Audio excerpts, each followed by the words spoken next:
کہ مت جیل کی بھی جو ایک باتیں سن رہے ہیں اس پہ خیر میں اگلے راؤنڈ میں آپ سے تفصیلی کرتی ہوں بات، لیکن طارق صاحب اوور ٹو یو. آپ نے سن لیا کہ ایسا لگتا ہے کولڈ ہاٹ ٹھنڈے گرم والی پالیسی ہے. رانا ثناء اللہ صاحب ان کو دوسری طرح سے دوسرے لہجے میں ان سے گفتگو فرما رہے ہیں پی ٹی آئی سے، اور آپ بہرحال آپ مفاہمتی ہیں اور آپ ان کو ایک بالکل الگ پیشکش دے رہے ہیں. تو گویا یہ نیازی صاحب فرما رہے ہیں کہ خان صاحب تو ایسے ڈٹ گئے ہیں جیل میں جا کر کہ ان کو رکھنے والے وہاں سے تھک گئے ہیں کہ بھائی نکل آؤ، اور وہ کہہ رہے ہیں میں یہیں ٹھیک ہوں. جی بسم اللہ الرحمن الرحیم. دیکھیے گزارش یہ ہے کہ کوئی ایسا نہیں ہے کہ پاکستان تحریک انصاف کے ساتھ کسی طرح کا کوئی ڈیول پالیسی ہے پی ایم ایل این کی طرف سے. ہماری سوچ اور فکر بالکل واضح ہے. جیسے کبھی انہوں نے خود کہا کہ ہمیں یہ کہتے ہیں کہ اڈیالہ جیل کا جو اختیار ہے وہ صوبائی حکومت کے پاس ہے، تو یقیناً ہے، اس میں کوئی دو رائے نہیں ہے.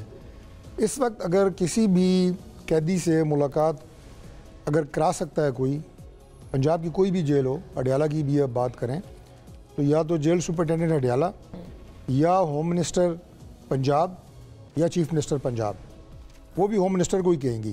تو home minister and superintendent jail, یہ دو لوگ ہیں پنجاب میں جو کسی بھی جیل میں کسی قیدی سے ملاقات کرا سکتے ہیں.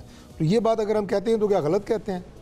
ٹھیک ہے، لیکن ان کو تو کہہ چکے ہیں نا عدالت، سپرنٹینڈنٹ جیل نہیں مان رہے ان کا حکم عدالت کا. نہیں دیکھیں اس کی کیا وجوہات ہیں یہ تو جیل سپرنٹینڈنٹ بتا سکتا ہے.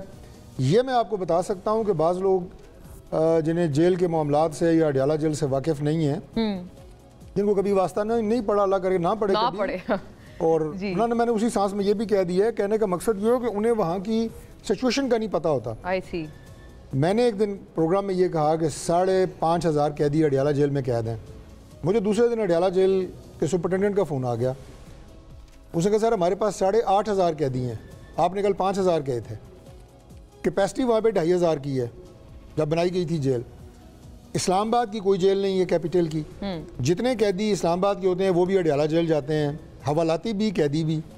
تو 8,500 جو قیدی ہیں ان سب کی فیملیز ہیں نا، وہ روز ان سے ملتی بھی ہیں، وہ ان کو ساز و سامان بھی دینا، کھانے پینے کی چیزیں بھی دینی ہیں. تو آپ اندازہ لگا سکتے ہیں کہ کتنا بڑا ایڈمنسٹریٹو سیٹ اپ ہوتا ہے جیل میں ان تمام معاملات کو دیکھنے کے لیے. پھر وہاں پہ جو قیدی ہیں وہاں پہ ان کی بھی نوعیت ہوتی ہے، کچھ سنگین جرائم میں ہوتے ہیں، کچھ کوئی سزا ہو چکی ہوتی ہے، ہر ایک کا اپنا کیٹیگریز ہیں اور وہ سارا.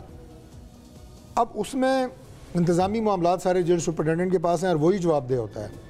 اس لیے اس کو یہ کہنا جناب کہ یہ اس کا نام کیوں لیتے ہیں، یہ جیل مینول کے اندر اس کے اختیارات ہیں. اور یہ جتنی جیلیں پاکستان کے لیکن جیسے آپ نے فرمایا آپ کا غالباً واٹس ایپ فرینڈ بھی ہیں سپرنٹینڈنٹ، ان سے آپ نے کبھی پوچھا کہ آپ کیوں ملاقات نہیں کروا رہے؟ کیونکہ میرا یہ ڈومین نہیں ہے نا، اس لیے کہ اس سے پوچھ سکتے ہیں اس کے صوبائی جو وہ ہیں، وہ مجھے تو میں نے تو جو فگر دی اس نے تو مجھے کریکٹ کیا جی کہ سر آپ 5,000 کہتے ہیں، 5 نہیں ہیں، 8,500 قیدی میرے پاس ہیں.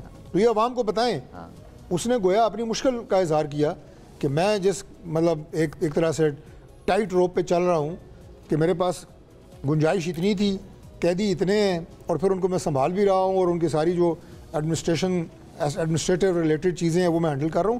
اس نے تو گویا اپنی جو ہے وہ تکلیف کا اظہار کیا. چودھری صاحب وہ یہ بھی تو ہے نا کہ وہ کہتے ہیں کہ ساری جیلیں ایک جیسی ہوتی ہیں، اور ان کے دور میں جب نواز شریف صاحب جو ہیں وہ پابند سلاسل تھے تو اس وقت کہتے ہیں آپ بھی شاید بڑا فریکوینٹلی جا کر ملتے تھے اور کئی سیاسی بیٹھک ہوتی تھی. اب اس میں اگر دوسرا پہلو لیں تو وہ یہ ہے کہ عمران خان صاحب کی جو فیملی ہے، ان کی بہنیں، ان کی متواتر ملاقات ہوتی ہے.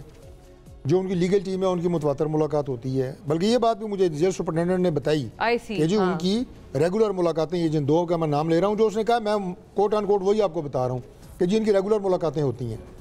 اب جو ان کی پولیٹیکل ٹیم ہے اس کے پیچھے اور کئی کہانیاں ہیں.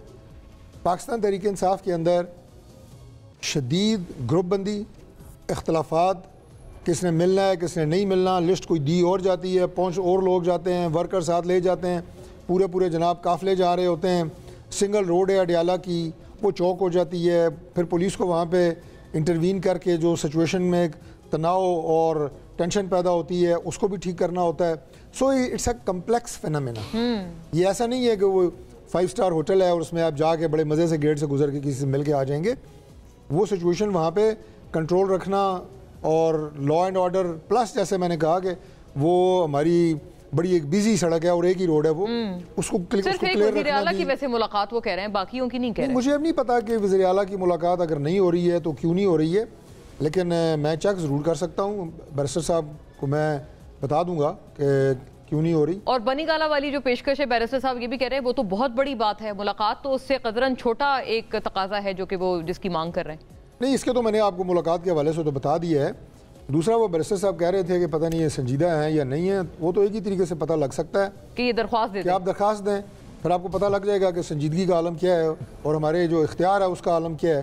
بعد میں آپ یہ تو نہیں کہیں گے NRO مانگ رہے ہیں، میں تو یہ کہوں گا نہیں، میں بالکل یہ آن ریکارڈ کہتا ہوں کہ میں یہ نہیں کہوں گا. انہیں کہیں آپ کے پروگرام میں درخواست لکھ کے دے دیں. اچھا، ناٹ بیڈ. بیرسٹر صاحب ایک ان کو ویسے بھی وکیل ہیں، درخواست اچھی لکھتے ہیں. وفاقی حکومت کو ایکسپوز کرنے کا نادر موقع ہے جو کہ آپ کے ہاتھ ہے. تو چلیں میں اگلی مرتبہ آتی ہوں تو شاید کیا پتہ بیرسٹر صاحب نے درخواست تیار کر ہی لی ہو اتنی دیر میں. سحر صاحبہ، اوور